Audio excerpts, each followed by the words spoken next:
Good morning students.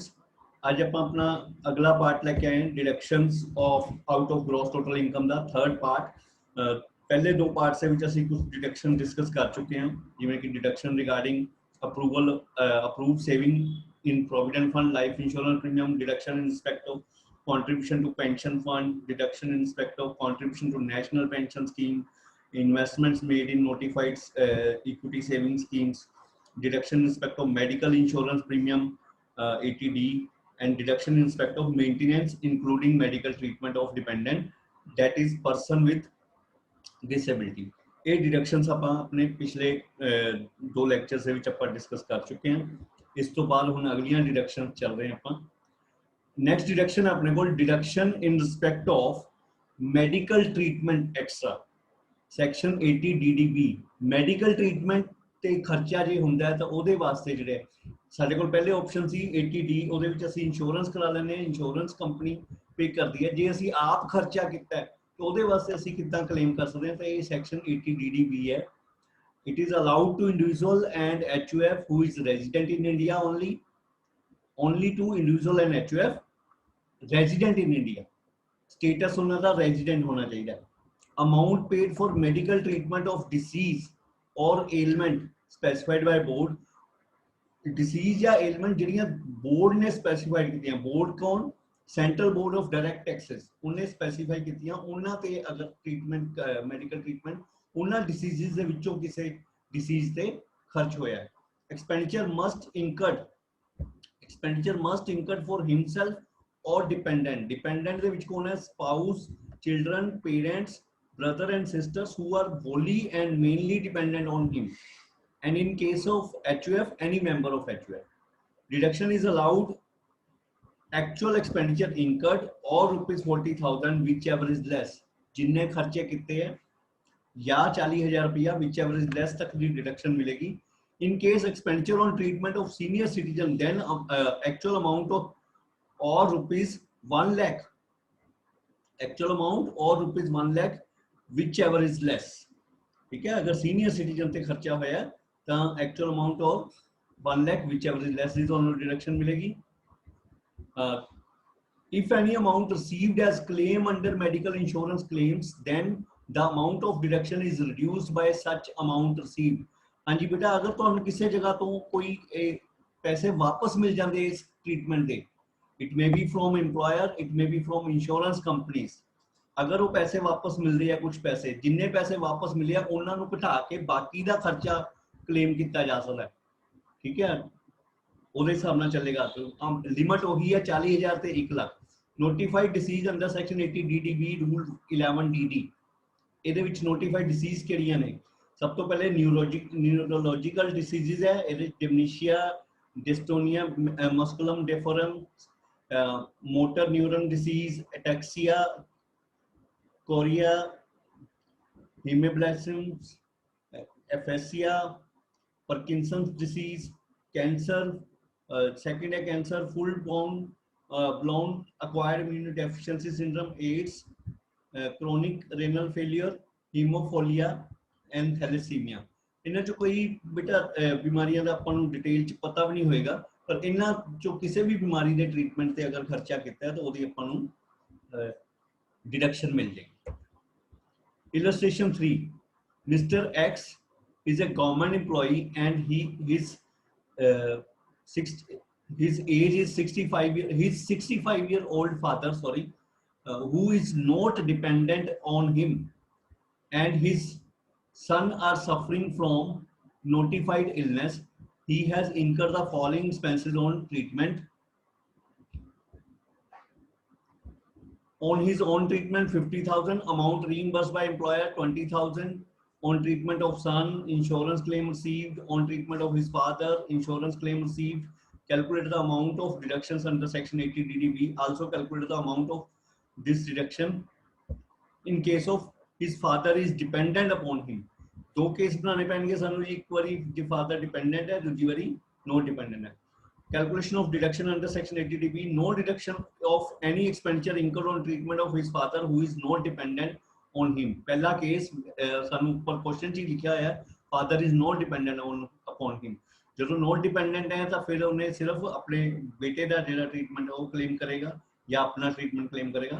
Actual expenditure अपने treatment से 50,000 होए है और सन के ट्रीटमेंट से 40,000, टोटल 90,000 खर्चा होया है। डिडक्शन अंडर सेक्शन 80 डीडीबी की मिलेगी उन्होंने एक्चुअल 90,000 और 40,000 विच एवर इज लेस 40,000 हो गया। ਉਹਦੇ ਵਿੱਚੋਂ ਫਿਰ ਜਿਹੜੀ ਹੈ ਡਿਡਕਸ਼ਨ ਦੀ ਅਮਾਉਂਟ ਚੋਂ ਕੀ ਲੈਸ ਹੋ ਜਾਏਗਾ, ਅਮਾਉਂਟ ਰੀਇੰਬਰਸ ਬਾय एम्प्लॉयर और amount receive from insurance company, ये दोनों चीज़ां लेस करके फाइनल डिडक्शन होगी 2,000 रुपये रहेगी। ठीक है जी। इसी तरह जो in case of father is dependent upon him, J father उत्ते डिपेंडेंट है तो फिर 2,000 ये वाली डिडक्शन होगी ਉਹਦੀ, प्लस जी है फादर के खर्चे जोड़े है वो आ जाएंगे। फादर के खर्चे 60,000 के एक्सपेंडिचर होए है और 16,000 का इंश्योरेंस क्लेम मिले तो 44,000 ये खर्चे है। तो total 2,000 and 44,000, total 46,000। Maximum limit 1 lakh तक दी है जी। जो डिपेंड आगे सीनियर सिटीजन नाल आ गए तो फिर ये तुहानू डिडक्शन जी है मिल जाएगी 46,000। ओके जी। नैक्सट है साढ़े कोल deduction in respect of interest on loan for residential house property to first time buyer under section 80EE।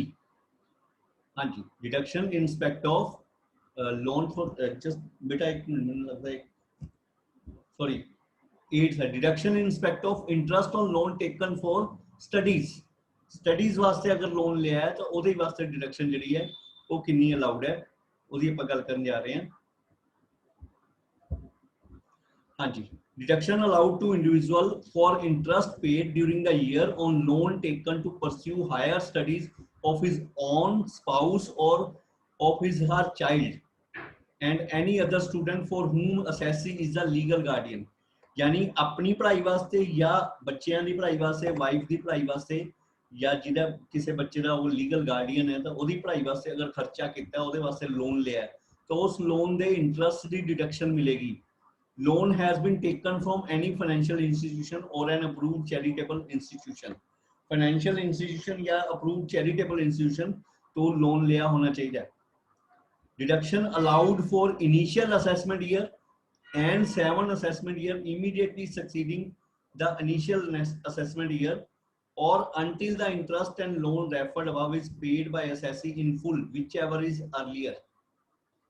हाँ जी, जी डिडक्शन मिलेगी पहले साल, उस तो बाद अगले 7 साल तक डिडक्शन क्लेम कर सकता है, या उस तो पहले अगर वो लोन क्लियर कर देता है तो जब तक लोन क्लियर नहीं होता तब तक।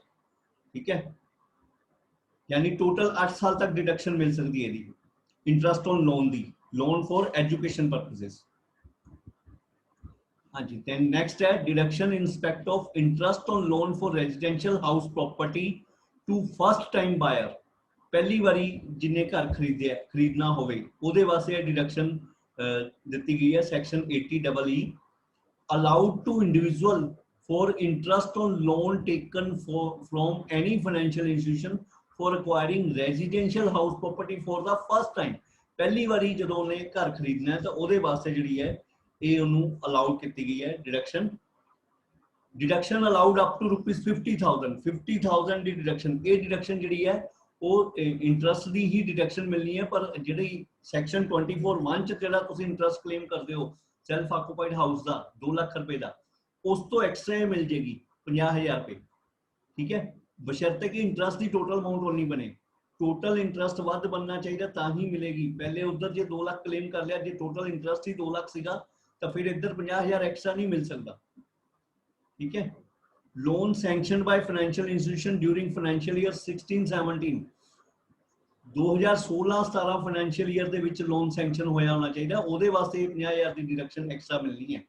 Amount of loan does not exceed 35 lakh, loan की जी टोटल अमाउंट है वो 35 लाख तो उत्ते नहीं होनी चाहिए। Value of residential house property does not exceed 50 lakh, और घर की भी जी वैल्यू है वो 50 लाख तो ऊपर नहीं होनी चाहिए। The assessee does not own any residential house property on the date of sanction of loan। जिस डेट ਨੂੰ ਲੋਨ ਸੈਂਕਸ਼ਨ ਹੋਇਆ ਉਦੋਂ ਅਸੈਸੀ ਦੇ ਕੋਲ ਕੋਈ ਵੀ ਹੋਰ ਹਾਊਸ ਪ੍ਰਾਪਰਟੀ ਨਹੀਂ ਹੋਣੀ ਚਾਹੀਦੀ। The deduction for interest claimed under this section shall not be allowed in any other provisions of this act। और इस सेक्शन ਦੀ इस इंटरस्ट की डिडक्शन किसी होर प्रोविजन ਦੇ ਵਿੱਚ नहीं ਲੈਣੀ। ਜਿਵੇਂ मैं पहले ਕਿਹਾ ਸੀਗਾ ਵੀ 2 ਲੱਖ ਦੀ ਉਧਰ डिडक्शन ਲੈਣ ਤੋਂ ਬਾਅਦ एक्स्ट्रा अमाउंट है वो इधर क्लेम की जा सकती है। पर जो लोन इंटरस्ट घट है तो या तो उधर डिडक्शन क्लेम करोगे या तुसी इधर डिडक्शन क्लेम करोगे, दोनों चो एक जगह क्लेम करोगे।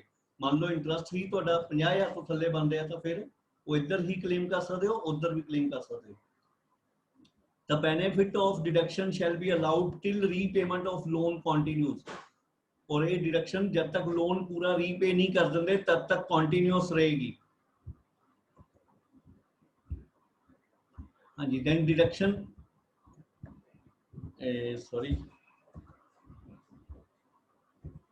deduction regarding payment of interest on loan taken for certain house property। बेटा वो फर्स्ट टाइम बायर वास्ते सीगा, ये अगर तुसी मतलब पहले तुहाडे कोल घर सीगा वो बेचता फिर हुण तुसी नवां घर ले रहे हो तो deduction regarding payment of interest loan taken for certain house property इत्थे फर्स्ट टाइम दी शर्त नहीं हैगी। ठीक है, allowed to individual for interest on loan taken to acquire a residential house property। Assessee does not own any house property on the date of sanction of loan। जदों loan sanction होया उदों assessee दे नाम से कोई house property नहीं होनी चाहिए। Loan taken for residential house property, stamp duty value of house property does not exceed 45 lakh. जिहड़ी घर दी स्टैंप ड्यूटी वैल्यू है 45 लाख तो उत्ते नहीं होनी चाहिए। Loan sanction by financial institution during financial year 2019-20 2019-20 ਦੇ ਵਿੱਚ लोन सैंक्शन होना चाहिए। बेटा इन्हां दोनों च फर्क समझो, जिहड़ी पहली है ਉਹਦੇ ਚ 16-17 ਦਾ ਲੋਨ है ਉਹਦੇ ਵਾਸਤੇ डिडक्शन है 50,000 ਦੀ, जबकि ये 19-20 यानी इसे साल दौरान सैंक्शन होए लोन ते ही क्लेम मिलना है, उस तो हर एक लोन ते नहीं क्लेम मिलना। बाकी वो 24 ਦੀ डिडक्शन जिहड़ी है वो अवेलेबल हैगी है इंटरस्ट वास्ते। assessee does not eligible to claim deduction under section 80EE। हाँ जी, assessee दा उधर एलिजिबिलिटी नहीं बनती होनी चाहिए 80EE च की है फर्स्ट टाइम हाउस बायर। ठीक है, तो ओदे उधर एलिजिबिलिटी नहीं बन रही तो वो इधर क्लेम कर सकता है। ठीक है, assessee does not eligible to claim deduction and then the deduction for interest claimed under this section shall not be allowed in any other provisions of this act। इस एक्ट ਦੀਆਂ ਹੋਰ provisions ਦੇ ਵਿੱਚ नहीं डिडक्शन ਜਿਹੜੀ ਆ ਉਹ same ਗੱਲ है कि अमाउंट जी इंटरस्ट की डिडक्शन है वो उधर क्लेम करो या इधर क्लेम करो। ठीक है, पर उधर 2 लाख है तो इधर 1.5 लाख है। अगर तुहाडा इंटरस्ट टोटल बन जाता है 2 लाख तो उत्ते तो उधर क्लेम करने तो अलावा इधर क्लेम कर सकते हो। ठीक है, सेम अमाउंट की तुसी उधर डिडक्शन नहीं क्लेम कर सकते। Then deduction allowed is interest payable on loan और ₹1,50,000 विच एवर इज लैस। जिन्ना इंटरस्ट पेएबल बनता साल का या 1,50,000 रुपया whichever is less the deduction इधर मिलेगी।